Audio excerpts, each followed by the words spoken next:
सरोजचा विवाह अभिनंदन सोबत झाला होता. अभिनंदन एका बँकेत मॅनेजर होता आणि एखाद्या मुलीचा विवाह सरकारी नोकरी करणाऱ्या मुलासोबत होणे ही खूप मोठी गोष्ट मानली जात होती. म्हणूनच सरोजच्या आई वडिलांनी अभिनंदनशी लग्नासाठी चांगलासा हुंडा दिला होता. सरोजची सासू भानुमती यांना असे वाटले होते की आपली मुलगी सासरी सुखी राहील आणि तिचे भविष्य सुरक्षित राहील. अभिनंदनचे एक भरगच्च कुटुंब होते, ज्यात त्याचे 2 लहान भाऊ आणि 2 लहान बहिणी होत्या. सगळ्यांची जबाबदारी अभिनंदनवरच होती, कारण तो घरचा मोठा मुलगा होता. तो आपली सारी जबाबदारी मनापासून पार पाडायचा. तसेही अभिनंदन घरातूनही सक्षम होता. त्याचे चांगलेसे घर होते, जे त्याच्या वडिलांनी बांधले होते. भरपूर जमीन होती आणि त्याची आई भानुमतीकडे लग्नसमयी मिळालेले बरेच दागदागिने होते. काही माहेरून आलेले, तर काही त्यांच्या सासूने दिलेले. पण भानुमती फारच कपटी आणि धूर्त स्वभावाची बाई होती. सरोजच्या सासरी पाठवणीच्या वेळी तिचे हुंड्याचे सामान आधीच घरी पोहोचले होते, जे भानुमतीने आपल्या मर्जीने आपल्या खोलीत ठेवून घेतले होते. याचबरोबर सरोज कपाट देखील आपल्या खोलीत ठेवून घेतलं होतं आणि तिची चावीही स्वतःकडेच ठेवली. भानुमतीच्या मनात खूप कारस्थानं चालू होती. सरोज पाठवणी होऊन आल्यावर काही दिवसांनी भानुमतीने सरोजला सांगितले की तिने सर्व दागिने काढून आपल्या कपाटात ठेवावे. सरोजच्या लक्षात येईना की भानुमती तिचे सारे सामान आपल्या खोलीत का ठेवले आहे आणि त्याच्या चाव्या स्वतःकडेच का घेतल्या आहेत. सरोजच्या खोलीत फक्त एक लोखंडी पेटी ठेवली होती, ज्यात फक्त तिचे वापरण्याचे कपडे होते. पण सरोज काही बोलू शकली नाही. तिने आपले सारे दागिने उतरवून आपल्या कपाटात ठेवले आणि बंद होताच भानुमतीने तिच्या हातातून पुन्हा चावी घेऊन घेतली. हा तोच दिवस होता जो सरोजने आपले दागिने शेवटच्या वेळेस पाहिले होते. जर कधी सरोजने आपल्या दागिन्यांचा उल्लेख केला तर भानुमती सरळ नकार द्यायच्या आणि म्हणायच्या की ते दागिने त्यांच्या जवळ सुरक्षित आहेत.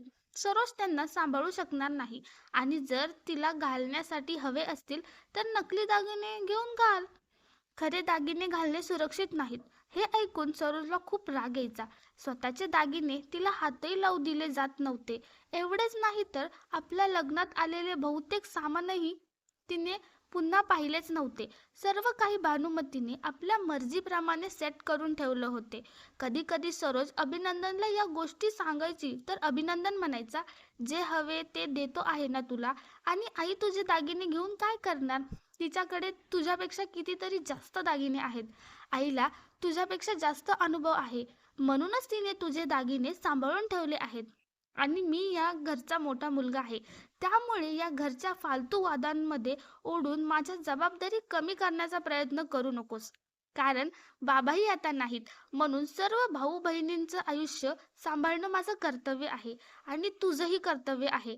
सरोजला समजून गेले होते की अभिनंदन पूर्णपणे भानुमतीचा श्रवणकुमार मुलगा आहे आणि त्याच्याकडून जास्त अपेक्षा करणे व्यर्थ आहे. दरम्यान सरोजची मोठी नणंदच्या घरी गेली. जेव्हा सरोज पहिल्यांदा नणंदच्या सासरी गेली तेव्हा तिथे स्वतःच्या लग्नात मिळालेला पंखा, कूलर, पलंग वगैरे दिसलं, ज्यांना ओळखण्यात सरोजला क्षणभरही लागला नाही. घरी परतल्यानंतर तिने याबाबत अभिनंदनशी बोलली तर तो म्हणाला, तुला कशाची कमतरता आहे का. सामान तसेच पडून राहिले असते तर खराब झाले असते, म्हणून बहिणीच्या लग्नात दिले. यात एवढं मोठं काय झालं. जेव्हा गरज असेल तेव्हा घेऊ, पण ती वेळ कधीच येणार नाही. सरोज मनातल्या मनात विषयाचा घोट पिऊन राहायची. काही दिवसांनी तिच्या धाकट्या नंदेचंही लग्न ठरलं. यावेळी सरोज आधीपासूनच सावध होती. तिलकाच्या दिवशी तिने पाहिलं की तिच्या लग्नात मिळालेले सर्व पितळ आणि चांदीचे भांडे, ड्रेसिंग टेबल, टीव्ही वगैरे धाकट्या नंदेच्या सासरी मोठ्या थाटामाटात पाठवले जात होते. त्याचबरोबर जावईसाठी सरोजच्या माहेरून अभिनंदनला मिळालेली अंगठी देखील पाठवली जात होती. आता तर सरोज फारच व्यथित झाली आणि ती अभिनंदनशी बोलू लागली. आतापर्यंत तर माझ्या सामानाची उधळण होत होती, आता तर तुला मिळालेले दागिनेही तुझ्या मेव्हण्याला दिले जात आहेत. अभिनंदन म्हणाला, हो तर काय झालं. तरीही बहिणीचं लग्न मला करायचंच होतं. मी नवे घेऊन दिले असते किंवा माझ्या लग्नात मिळालेले दिले असते, काय फरक पडतो. तुला जेव्हा गरज पडेल तेव्हा आपण घेऊ ना. सरोजला आता नीट लक्षात आले होते की अभिनंदनशी काहीही बोलणे व्यर्थ आहे. त्याच्यासाठी भानुमती नेहमीच बरोबर होती आणि कायम बरोबरच राहणार होती. पण सरोजचे रक्त संतापाने खळवळत होते. त्यानंतर एकामागोमाग तिच्या दोन्ही भाऊजींची लग्न झाली आणि त्या दोन्ही लग्नांमध्ये सरोजच्या माहेरून मिळालेल्या दागिन्यांचे भाग पाडून भानुमतीने त्यांना देऊन टाकले होते, जे आता त्यांचेच झाले होते. सरोजने यावर काही बोलली नाही, कारण तिला माहीत होतं की अभिनंदनला काही फरक पडणार नाही. त्याचं उत्तर तेच राहणार, तुला काय कमी आहे का? जेव्हा असे असतील तेव्हा नवे दागिने करून घेऊ. पण तो दिवस कधीच आला नाही, कारण भावंडांची लग्न झाल्यावर त्यांच्या मुलांच्या शिक्षणाचा काळ सुरू झाला आणि त्याच्यावर पैसे खर्च होणार होते. आपल्या बायकोच्या इच्छा पूर्ण करण्यासाठी अभिनंदन पैसे वाचूच केव्हा शकणार होता. भानुमतीही आनंदात होत्या की आपले दागिने पाहून सरोज काही बवाल करत नाहीये. सरोजचे दोन्ही भाऊजी या काळात आपल्या आईला नीट ओळखून गेले होते आणि तेही अभिनंदन सारखे श्रवणकुमार नव्हते. म्हणूनच लग्न होतात त्यांनी आपले स्वतंत्र घर शोधले आणि सहजपणे आपल्या बायका घेऊन वेगळे झाले. जरी त्यांच्या बायकांवरही भानुमतीने हुकूम चालवायचा प्रयत्न केला होता आणि त्यांचे सामानही आपल्या खोलीत ठेवले होते, पण त्यांच्या बायकांनी येताच मोठा गोंधळ घातला. आपले सामान लगेच बाहेर काढून घेतले आणि काही दिवसातच त्या घरातून बाहेर पडल्या. भानुमतीला देखील आता समजले होते, तिचा हुकूम फक्त अभिनंदन आणि सरोजवरच चालू शकतो. अभिनंदनच्या डोक्यावरून भावंडांची जबाबदारी संपली होती. भानुमती खुश होती. तिची सगळी मुलं आपापल्या संसारात स्थिरावली होती. तिच्याकडे अजूनही चांगलीशी साठवणूक होती, ज्याच्या लालसेने तिची मुलं ती जिवंत असेपर्यंत तिची सेवा करतील. ह्याच गर्वात भानुमती जगत होती. दरम्यान सरोजच्या भावाचं लग्न ठरलं होतं आणि लग्न पुढच्या वर्षी होणार होतं. सरोजने अभिनंदनला सांगितलं, आता माझ्या भावाचं लग्न आहे, मग त्याच्या लग्नात सुद्धा मी दागिने घालणार नाही का? माझ्या कपाटाची चावी तर आजवर तुझ्या आईकडेच आहे आणि त्यात उरलंय तरी काय? सगळं तर त्यांनी काढून नेलंय. आता कसं दिसेल की आपल्या भावाच्या लग्नात मी दागिने न घालता कसे दिसेल? आणि माझे दागिने माझ्या देवरांना घालून फिरतायत, मला नवीन दागिने करून दे. यावर भानुमती म्हणाली, काय बडबड करतेस? तुझी मुलगी मोठी होत चालली आहे. तिच्यासाठी दागिने करून देण्याऐवजी तू स्वतःसाठी दागिने करून देण्याची मागणी करतेस. आणि घे तुझ्या कपाटाची चावी. मला काय करायचंय तुझ्या कपाटाच्या चावीचं? असं म्हणत तिने चावी सरोजच्या दिशेने फेकली. पण सरोज म्हणाली, आता या चावीचं मी काय करणार? त्यात माझ्यासाठी उरलंय तरी काय? सगळं तर आपल्या लाडक्यांवर उधळलं, काही मुलांवर, काही मुलांच्या बायकावर, आणि माझा नवरा तर उभा राहून गप्प सगळं बघत होता. अखेर तो श्रवणकुमार आहे.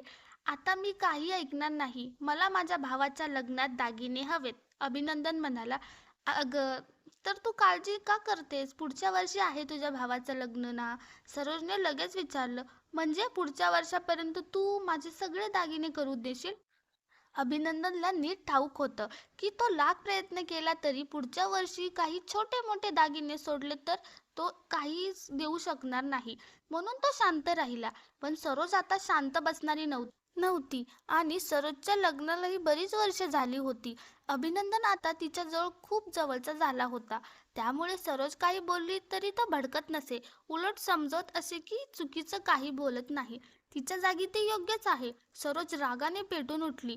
म्हणून अभिनंदनने भानुमतीकडे वळून सांगितलं, अगं आई, बायकोचं तोंड तर दागिन्यांनीच बंद होतं. हिच्याकडे दागिने उरले नाहीत. तुम्ही तिला तुमचे काही दागिने द्या, म्हणजे हिच्या मनाला समाधान मिळेल आणि तेही आपल्या भावाच्या लग्नात घालू शकेल. तिला हेही वाटेल की तिचे दागिने कुणाला दिले असले तरी बदल्यात तिला दागिने मिळाले. यावर भानुमतीने सरळ नकार दिला. काय बडबड करतोयस? मी असे कसे माझे दागिने तुझ्या बायकोला देऊ? माझ्या दागिन्यांवर माझ्या तिन्ही सुना सारख्या हक्काच्या आहेत आणि मी जिवंत असताना माझे दागिने मी कोणालाही देणार नाही. माझ्या मृत्यूनंतर तिन्ही सुनांनी आपसात विभागून घ्यावे. दागिन्यांच्या लालसेला का होईना निदान माझी सेवा तरी करतील. मी माझ्या जिवंतपणी माझे दागिने कोणालाही देणार नाही. अभिनंदनला आता कळून गेले होते की त्याच्या आईची सेवा सरोजशिवाय दुसरी कोणीही करणार नाही. आणि तरीही भानुमतीच्या तोंडून निघत होते की दागिने तिन्ही सुना वाटून घेतील. अभिनंदनलाही हे ठाऊक होते की सरोजचे दागिने भानुमतीने इतर दोन्ही सुनांना दिले होते आणि हुंड्यातील सगळा माल आपल्या मुलींना देऊन टाकला होता. आज अभिनंदनच्या नजरेत सरोजचं दुःख स्पष्ट दिसत होतं आणि भानुमतीची चालाकीही. पण तरीही तो सरोजसाठी काही करू शकत नव्हता. त्याने नजर खाली घातली आणि शांतपणे तिथून निघून गेला. अभिनंदनला आता समजलं होतं की भानुमती किती शहाणी आणि धूर्त आहे. त्याने मुलांचे कर्तव्य निभावले, पण भानुमतीने आईचे कर्तव्य निभावण्यात मात्र पाय मागे घेतले. त्याने तर भावंडांबद्दल आपली सगळी जबाबदारी पार पाडली आणि आज तोच मूर्ख ठरला. त्याचे भाऊ आणि बहिणी आपापले मजेत आयुष्य एन्जॉय करत होते, पण त्याची बायको एका एका दागिन्यांसाठी आसुसली होती आणि अभिनंदनची एवढीही अवकात उरली नव्हती की तो बायकोसाठी दागिने करून देऊ शकेल. कारण आता त्याचे खर्च वाढले होते. मुलं मोठी होत होती, त्यांच्या शिक्षणासाठी बचत करावी लागत होती, त्याचे वेगळे खर्च होते. अशाच प्रकारे जवळपास 1 वर्ष निघून गेले आणि सरोजच्या भावाच्या लग्नाचा दिवस आला. भानुमतीने अजूनही आपले कुठलेच दागिने सरोजला दिले नव्हते. सरोज आपल्या भावाच्या लग्नाला गेली. अभिनंदनला खूप वाईट वाटत होते की त्याची पत्नी स्वतःच्याच माहेरी दागिने न घालता जाणार आणि त्याच्या भावाच्या बायका मात्र तेच दागिने घालून लग्नात मिरवणार. पण जेव्हा सरोज लग्नासाठी तयार झाली तेव्हा तिने भरपूर दागिने घातले होते. हे पाहून अभिनंदन थक्क झाला. त्याला वाटले की कदाचित हे सगळे नकली दागिने असतील, पण सरोज म्हणाली, हे सगळे दागिने खरे आहेत. अभिनंदनला काही समजले नाही. सरोज म्हणाली, घरी गेल्यावर याबद्दल बोलूया. काही दिवसांनंतर सरोज आणि अभिनंदन घरी परतले. भानुमतीने विचारले, का हो, संपली ना तुझ्या भावाच्या लग्नाची गडबड छानपणे? तू दागिने नाही घातले म्हणून लग्नात काही विघ्न आलं ना का? फुकटचं भांडण घालत होतीस. कोण बघतंय आजकालच्या काळात की कोणते दागिने कोण घालतंय? यावर सरोज म्हणाली, सगळे बघतात आई, आणि सगळ्यांनी माझे दागिनेही पाहिले. माझे दागिने पाहून तर सगळे आश्चर्यचकित झाले. इतके सुंदर दागिने घातले होते मी. तुम्हाला पाहायचे आहेत का? असं म्हणून सरोजने आपले दागिने भानुमतीला दाखवायला सुरुवात केली. ते पाहून भानुमती हैराण झाली आणि अभिनंदना म्हणाली, अरे अभिनंदना, तू एवढ्या वर्षात सरोजसाठी इतके दागिने कसे करून दिलेस? तर सरोज म्हणाली, अहो आई, हे काय इतके करून दिले नाहीत. एवढे पैसे कुठून आणणार? हे सगळे दागिने मी स्वतः करून घेतले आहेत. हे ऐकून भानुमती थक्क झाली आणि विचारू लागली, तू स्वतः कसे करून घेतलेस? तुझ्याकडे पैसे कुठून आले? सरोज म्हणाली, हे तेवढेच दागिने आहेत जितके मला माझ्या लग्नात मिळाले होते आणि जे माझ्या आई वडिलांनी दिले होते, ज्यावर फक्त माझा हक्क होता. पण तुम्ही माझा हक्क माझ्यापासून हिरावून घेतलात. भानुमती आणि अभिनंदन आश्चर्यचकित झाले की सरोजने नक्की काय केले आहे. सरोज पुढे म्हणाली, एकदा मी चुपचाप तुमच्या पेटीची चावी चोरली आणि ज्यावर माझा हक्क होता तेवढे दागिने त्यातून काढले. मग ते वितळून माझ्यासाठी नवीन दागिने बनवून घेतले. कारण त्यावर फक्त माझा आणि माझाच हक्क होता. हे ऐकून भानुमती संतापली आणि म्हणाली, तुझी हिंमत कशी झाली माझ्या पेटीला हात लावायची?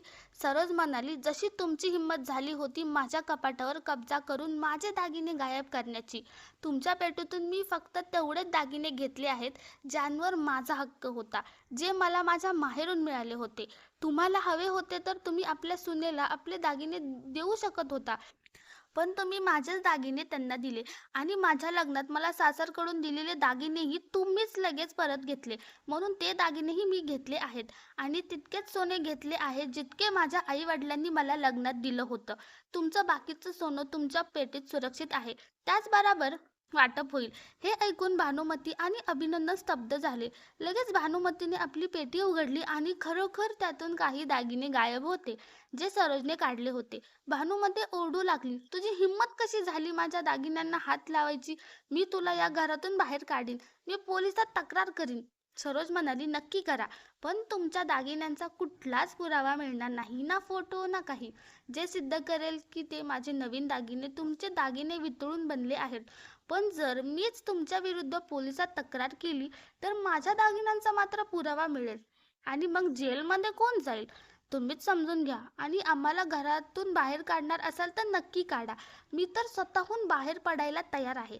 माझ्या नवऱ्यासोबत आणि मुलांसोबत शांतपणे कुठल्या तरी जबाबदारी न घेता जगायचं आहे मला, जसं तुमच्या इतर 2 सुनांनी केलं. आम्हीही जाऊ, मग पाहू कोणती सून तुमच्या या हवेलीत राहून तुमची सेवा करते. भानुमतीला समजून गेले होते की सरोजने खूप विचारपूर्वक पाऊल उचलले आहेत आणि आता अडकली आहे. मग तिने अभिनंदनला म्हणलं, पाहतोयस ना तुझी बायको माझ्यासोबत काय खेळ खेळते आणि तू गप्प उभा आहेस? अभिनंदन शांतपणे म्हणाला, आई, जेव्हा तुम्ही सरोजसोबत हा सगळा खेळ खेळत होता तेव्हाही मी गप्प उभा होतो ना, तर आजही मी गप्पच आहे. त्यावेळी मी काही बोललो नाही आणि आजही बोलणार नाही, असं म्हणून अभिनंदन आपल्या खोलीत गेला. सरोजही हसत हसत आपले सगळे दागिने घेऊन आपल्या खोलीत गेली. कारण काही दिवसांपूर्वीच एक नवं कपाट विकत घेतलं होतं, ज्याची चावी तिच्याकडे होती आणि जी तिच्या खोलीत ठेवलेली होती. तुम्हाला ही गोष्ट कशी वाटली कमेंट करून नक्की सांगा. आणि जर तुम्ही चॅनलवर नवीन असाल तर आमच्या चॅनलला सबस्क्राईब करायला विसरू नका. Thanks for watching.